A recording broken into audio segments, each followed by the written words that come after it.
ایران کے باخبر ذرائع نے آبنائے ہرمز کو دوبارہ کھولنے کے منصوبے کی سختی سے تردید کی ہے۔ ایرانی ذرائع کے مطابق دشمن سے وابستہ میڈیا کے کچھ اداروں نے یہ دعویٰ کیا تھا کہ ایران نے آبنائے ہرمز کو دوبارہ کھولنے کے کسی منصوبے پر رضامندی ظاہر کر دی۔ ایران کی سرکاری خبر رساں ایجنسی فارس نیوز کے مطابق تہران کے باخبر حلقوں نے اس دعوے کو مکمل طور پر مسترد کرتے ہوئے واضح کیا کہ اس اہم اسٹریٹجک آبی گزرگاہ سے متعلق ایران کی پالیسی میں کوئی تبدیلی نہیں آئی۔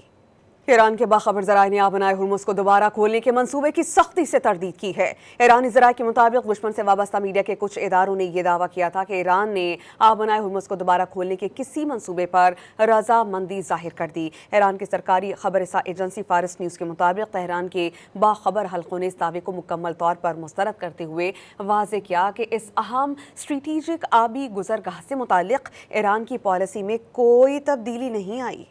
ایران کے باخبر ذرائع نے آبنائے ہرمز کو دوبارہ کھولنے کے منصوبے کی سختی سے تردید کی ہے۔ ایرانی ذرائع کے مطابق دشمن سے وابستہ میڈیا کے کچھ اداروں نے یہ دعویٰ کیا تھا کہ ایران نے آبنائے ہرمز کو دوبارہ کھولنے کے کسی منصوبے پر رضامندی ظاہر کر دی۔ ایران کی سرکاری خبر رساں ایجنسی فارس نیوز کے مطابق تہران کے باخبر حلقوں نے اس دعوے کو مکمل طور پر مسترد کرتے ہوئے واضح کیا کہ اس اہم اسٹریٹجک آبی گزرگاہ سے متعلق ایران کی پالیسی میں کوئی تبدیلی نہیں آئی۔